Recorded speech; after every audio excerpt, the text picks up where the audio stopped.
Welcome back to Lesson 6 in Make It Meaningful, Transition Assessment for Students Who are Deaf and Lower Functioning, sponsored by the Texas Education Agency, Texas Low Functioning Deaf Working Group, and Northern Illinois University. In Lesson 6, we're going to focus on some specific assessment strategies and resources that I would recommend and encourage you to use. So we're going to talk about this from the standpoint of, again, a focus on transition planning. So what are some of the strategies? What's the approach that would be recommended for doing transition planning? Certainly one thing that I will emphasize is the importance of taking a futures orientation. If we're talking about transition planning, we really are talking about looking to the future. So this is something that, we are talking about the future. As I've talked about a number of times during our lessons, standardized tests from a transition planning standpoint typically aren't going to be very helpful with us. And so if they're not going to be helpful, eliminate or minimize their use. And if you do use standardized tests, try to identify and use only those that have nonverbal instructions. Because to the extent that you're giving verbal instructions to a student, we've got all those other issues in terms of how does it affect reliability, validity, norms, and so forth, administration. So it's problematic. What I am going to recommend, and we're going to spend the rest of our lessons talking about this, is the idea that if you take into account the individual's environment, their ecology, where they function, and we think about it in terms of how they're functioning, what they need to do. So I emphasize what I'm going to refer to as an ecologically based functional assessment, that using that kind of approach has tremendous value for transition planning. Now, as we go forward on this, the idea of, so what exactly do we mean by ecologically based functional assessment? And I'm going to argue that it's a strategy that we use. And it's a strategy that we use to identify supports, strengths, facilitate planning. The goal of this is not to necessarily focus on weaknesses, which is, again, one of the criticisms of much standardized testing. And part of this is that if it has an ecological focus, we're talking real world application. So we need to know, can this student do these skills, exhibit this knowledge, and so forth in the real world? That's how we make valid assessments. It'd be very difficult working with this population to make a valid assessment by simply doing tests within your office. All right, so in this segment 2, I want to talk a little bit about this idea of what do we mean by functional assessment, like provide a bit of an orientation on that. Right, and one of the things about functional assessment that's very different than as we think of traditional assessment. Traditional assessment, we do an evaluation and we hope it generalizes to a number of different settings. When we talk about functional assessment, we're really talking about it as it relates to a person's ability to perform in a specific environment.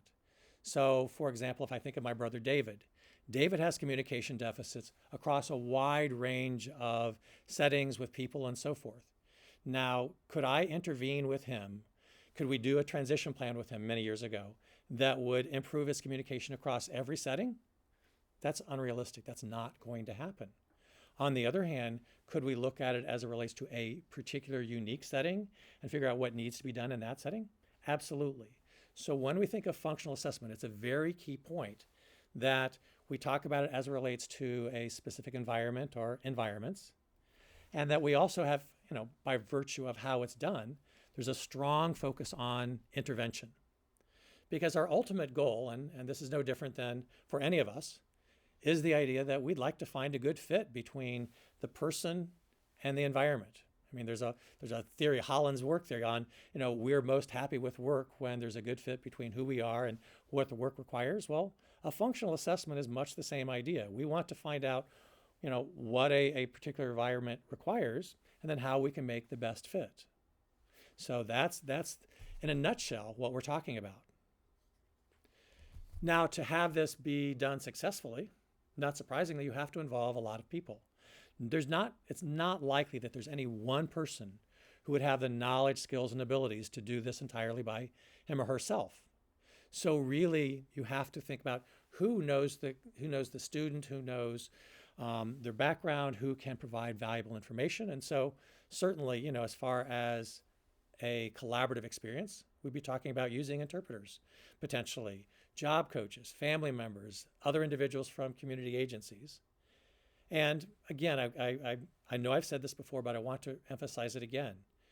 Gain the student's input, even if it's minimal, even if it's choice, yes, no, 1, 2, 3. If I work with my brother David, for example, I can't say, hey, so what do you think about, life, or what do you think about this? But I can't say, which do you prefer? Which? This, or this. I can give him options, and he will select one, and it's a meaningful selection. So how you present the information makes a difference, because most of these students, in fact, I would argue all of them, have some level of ability to participate in the process.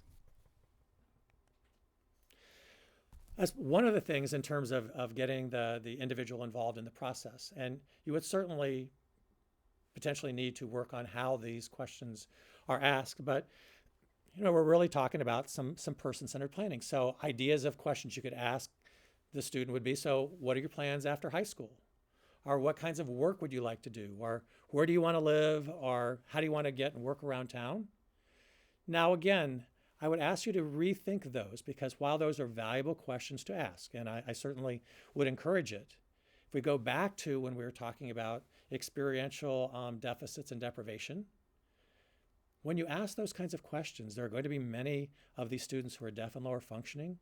They're not going to know the answer. They're not going to have this wealth of experience. So the idea of what do you want to do after high school, they may not have thought about that in the same way that perhaps you or I thought about, oh, well, I'm going to get a job and I'm going to have a house and family and so forth.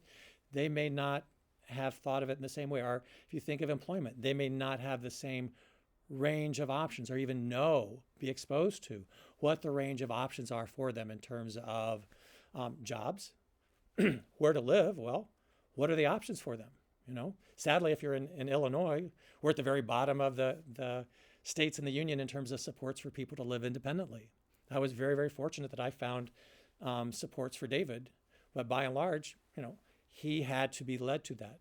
So it's a fine balancing act between getting answers to these questions, but recognizing that because of experiential deficits and deprivation, that many of these students may not necessarily have a lot of input to provide. When we talk about functional skills, there's another point that I want to make that's very important, and that is target things that are age appropriate, that are important. It's kind of like as we're teaching pardon me, as we would be teaching reading, for example. If I'm doing adult literacy with somebody, I want to teach them using a topic and ideas that would have interest to them versus see Jane run, see them play with the ball, look at this cat, and so when we talk about functional skills, it's the same thing. What are age appropriate skills that they need to know? And what are the skills they need to be able to function within their environment? As an example, when David was in Texas, right, and this was, this is transition age. It was a little bit older, but still the idea of transitioning from home to what goes beyond. One of the things that dealt with as far as communication with him was communication, the ability to use sign and find out that, in fact, he had very limited ability to do that, but could be taught. So, for example, was in San Antonio, and he actually learned to use and read the bus schedule in San Antonio. I was so very, very impressed when I saw that happen, because without the supports to do that, now, could he get anywhere? Probably not, but could he get from where he was living with supports to his job? Absolutely. And did he have a job coach at the job? He did. But you put all those things together, and he was able to live semi-independently within the community. So again, it's the idea with functional assessment, what do you need in the environment? And as much as possible, you emphasize strengths and supports. Because think about all of us. What are we better at? Are we better at remediating our deficiencies, the area where we're weak at? Or do we do better if we build on our supports? Another aspect of functional assessment has to do with how does the job get done? Now I've got here in terms of the mode is less important than success. So if we think about this from our population, does the student get his or her question asked? Are they able to get from this location to the other location? How they do it, we're less concerned with than are they able to do it successfully? So mode isn't important, outcome is. How do they do it? And if we think about this, when we put all these things together in terms of what you need to know, where your strengths, where your supports are needed, it does provide, as I've got here, a progression from evaluation to intervention. The whole notion of doing functional assessment is to assist with planning and intervention. All right, in our next segment, I want to spend a little time talking about understanding the environment, the idea of how one would go about doing this kind of ecological assessment. Because as we've argued, and I want to just reemphasize here, that how much the disability impacts the student is greatly mediated by the environment and the individual. Again, quick example. Right now, David, he lives in a group home that's a little higher level care in Jacksonville, Illinois. I'm thrilled to death he's there. It's the Alvin Eads Center. Shout out to them. They do a wonderful job. However, prior to going there, he was living in Texas and was living in his own apartment with supervision and support, immediately available to him locally. And so, as we think about that, his disability has an impact, but depending on supports, if he's here in Illinois, the best I could do for him, and I'm pleased and I think it's okay location, is to get him in a intermediate care group home kind of facility. Whereas when he was in Texas and had those supports available to him, he was able to live in a semi-independent living setting. So again, the supports that are available to the student make a huge amount of difference in terms of how they can go through and make a successful transition. So when we think about this idea of an ecological assessment, we're looking obviously at the individual as well as how he or she interacts within their environment. Because again, all of our behavior is influenced by our environment. As I'm in here today talking to you, my language, my thought process, I'm very focused on being fairly formal. I've got information that I think is really important I want to share with you, right? But you get me into a different environment. Maybe this afternoon I go home and I get in my garden, all right? I'm acting entirely differently. My language is entirely different. So the idea is whether it's work, whether it's home, whether it's social, our language, our tasks, they vary based on the setting. So from our standpoint, if we're talking ecological assessment, we're looking at that environment and we can only understand you as it relates to your environment.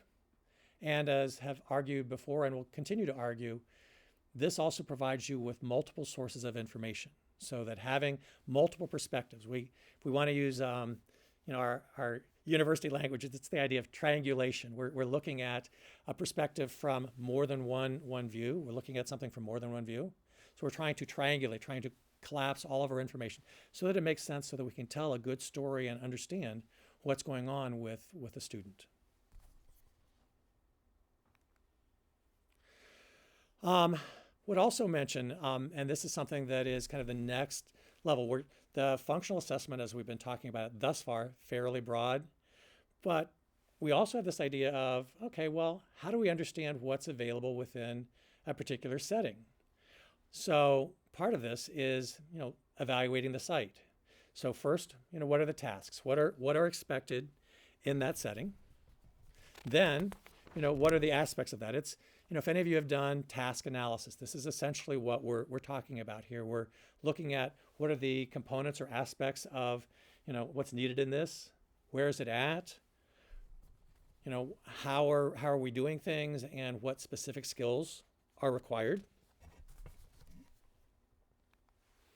And within that, once you identify the components, the tasks, and so forth, the idea of prioritizing those, because again, you're not going to be able to intervene across all behaviors. You can, however, identify separate sets of behaviors to look at. So identify and work on those that are most important for success in the environment. The other part of this too is the nature of observation. For any evaluator, I would strongly encourage you, please have some observation of the student in more than one setting. Simply listening to what other people tell you, in my opinion, is insufficient. And then Next thing I would mention, as I've talked about before, is if we're talking about multiple sources of data, then we're talking about not just observation, but interviews. So are you able to talk to the staff? You know, are the teachers? If it's an employment setting, talk to coworkers who may or may not be available, family members. You know, talk to and interview those individuals who have information with regard to a particular site or setting. Because once you've done that, so again, think this through as a process, and we'll review this again. So as a first time, it may be a little confusing, but the idea of what's the setting, the next, what's required, next, what does the person have? What are their skills, abilities, supports? And now we're looking at this next slide here where it's saying identify discrepancies. You know, what are the important things that you need to be able to do in the setting versus, you know, can the student do that? Because if there's not a match, if there's not a match between what a environment requires and what a student possesses, then you've got to figure out how to address that. That becomes a discrepancy between what's needed versus what's possessed. And as we talk about this, and we'll hit it more in a few minutes, as we address these discrepancies, we're looking at it from a standpoint of, are there accommodations that can be provided? Are there ways that we can modify or otherwise encourage greater use of natural supports?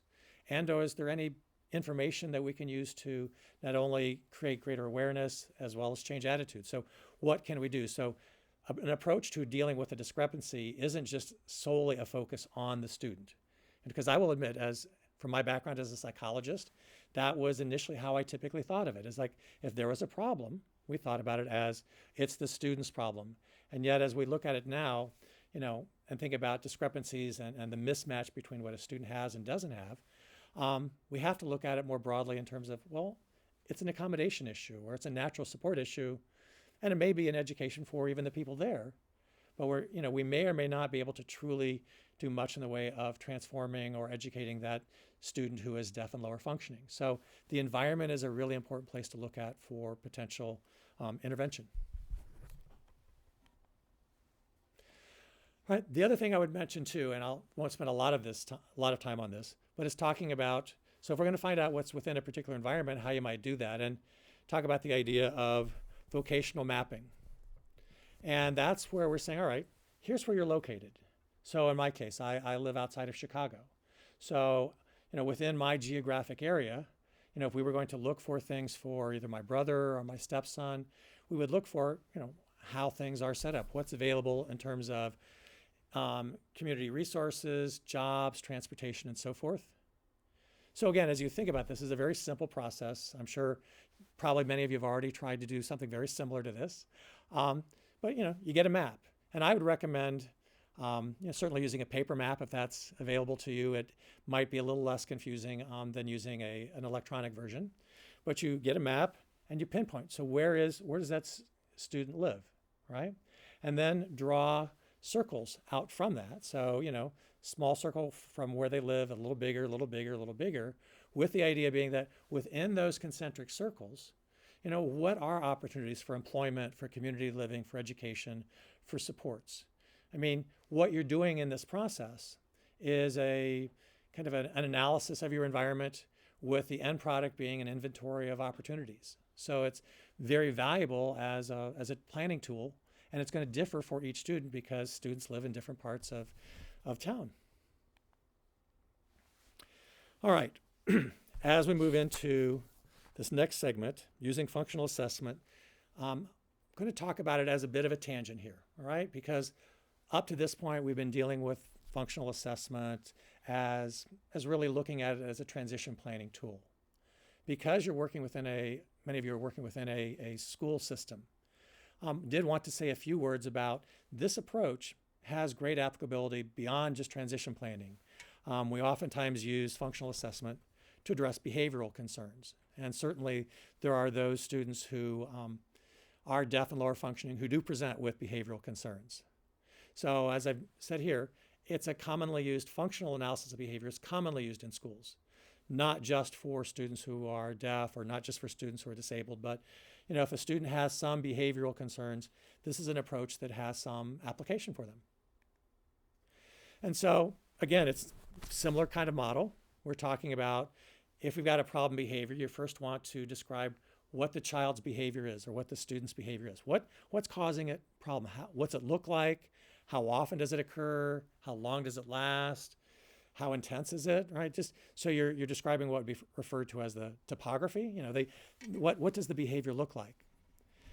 Then the next thing about that, again, because this is a very, very strongly behavioral kind of a model, we're saying, here's the behavior. Now we're trying to say, well, what affects that behavior? What might prompt that? What might be the stimulus? What are the things that might contribute to it? So issues of medication, changes in routine and activities, different staff members.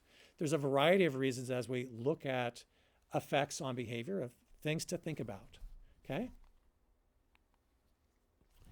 So taking this the next step further, we're looking at, again, the when, the where, the with whom, the what activities, getting a better sense of when does this behavior occur and how does it typically play out. So up to this point, as we're thinking about functional assessment for problem behavior, we're really up to this point simply gathering information on what we're concerned with, how it's demonstrated, and where, when, basically getting a very good sense of the behavior and how it may come to be demonstrated, right? Additional information in terms of looking at the behavior is, so when a student demonstrates this inappropriate behavior, right, the behavior we don't want, okay?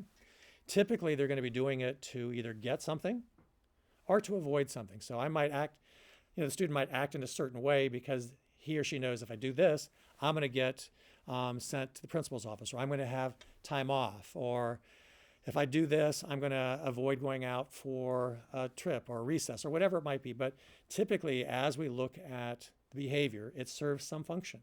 So as you think of it, think about what type of function does it serve. So when we think about this functional assessment of behavior, and particularly when a student is behaving in a way that's we're not wanting, oftentimes as we think about that, it's the issue of maybe they're trying to get something, maybe they're trying to avoid something. Those are the two most common ways in which we tend to act out, right? We want something, we want to avoid something. Now the other part of this, as we think about it as a application with this population, is so then how does the person communicate? If we're talking about someone who's deaf and lower functioning, typically they're not going to have the signed or the written language to express how they feel. So how do they communicate, and how is their feeling, their behavior demonstrated through that? And then the final part of this is the idea too of, so what does a person find reinforcing? What are things that could be used to potentially shape or otherwise modify the behavior? Part of this is then, again, as we think about it as a plan, as an approach, are there, alternative behaviors that the person could be taught or used? And then, not surprisingly, what have we tried before? We want to not reinvent the wheel. On the other hand, if there are things that have worked in the past, let's see if we can't use them again. So in summary, as we talk about assessment as a transition issue for individuals who are deaf and lower functioning, really emphasize the idea of a futures orientation. It's a planning process. It's not a diagnostic, not a classification. We're looking at the future. We also want to recognize the importance of the environment. So that it is ecologically based is huge, that we need to know the opportunities within the person's environment. And then how well can we use this to apply to multiple settings and behaviors. So it's an approach that has many, many potential applications. So with that, we'll end it. And in lesson 7, we're going to talk about communication assessment as a demonstration of functional ecologically based assessment. Thank you.